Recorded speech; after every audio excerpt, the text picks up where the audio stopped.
Alright, this is a brief explanation of rational exponents.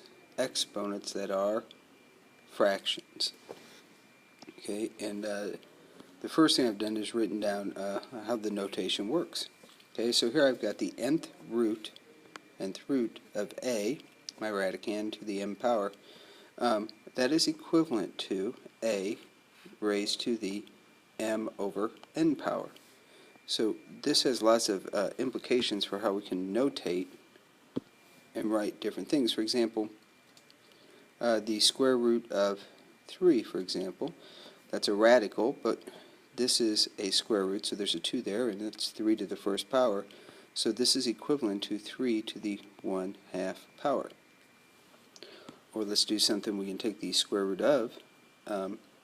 The square root of 4 would be equal 4 to the 1/2 power, and that is then equal to just a 2, either by looking at it this way or realizing that this 2 in the denominator means square root the 4, and then raise it to the first power. So I square root the 4 and get 2, raise it to the first power, it's still equal to 2. So rational exponents are just a different way to write radicals. Okay? So let's look at rewriting some things first. Well, it also, let's look at this. This is why we frequently use this. Let's say I have the square root of 2 times the cube root of 2.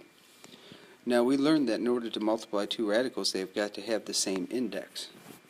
Okay? But if I switch to a different form,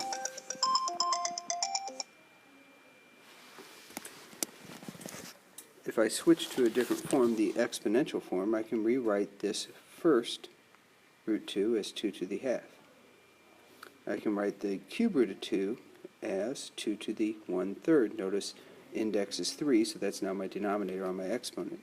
And then in exponents, I have a rule that says if my bases are the same, I end up adding the exponents together.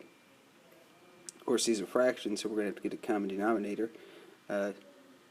3 over 6 plus 2 over 6, so it's 2 to the 5/6 power, or the 6th root of 2 to the 5th. So this can now be simplified by using exponential form or exponent formation form to use the laws of exponents to actually come up with an equivalent single radical shown here. Now that's kind of an extreme case, showing you why we do this. It gives us some more mathematical ability. Let's look at some simplifying using these things. So I've got 5a squared to the 2/5 power. What this is the 5th root of 5a squared, and I haven't used this 2 yet, squared. And so I can rewrite it in radical form as 25a to the 4th. Square the 5, square the a squared. And so now I've taken an expression that's in exponent form and rewritten it into radical form. We can go in the reverse direction. Here's an expression written in radical form. The 4th root of 4xy to the 6th. Let's say I want to change that into exponent notation. So that is 4xy to the 6th, all raised to the 1/4 power.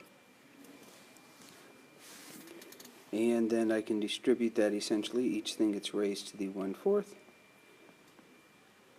And you'll see, here I've got y to the 6, so I had to multiply.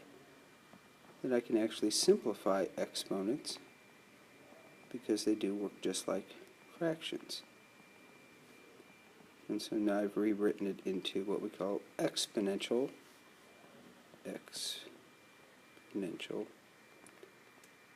form. Whereas I started with it in radical form. And which form we want it in depends on the question asked and what we're trying to do in our mathematics. It also allows us now to intermingle things like 2x to the 1/2 times the square root of 3. Let's not use 3x, let's use 2x. Okay, that's essentially a 2x to the 1/2 power times a 2x to the 1/2 power. These are the same bases, so I add exponents. It's a 1, and so it's equal to 2x. We could have also attacked it by saying, hey, this is just the square root of 2x times the square root of 2x, which is just 2x. So here I've worked it in radical form, and here I've worked it in exponential form. Both give me the exact same result. So we just use these rational exponents to help us simplify radicals. And I hope that helps.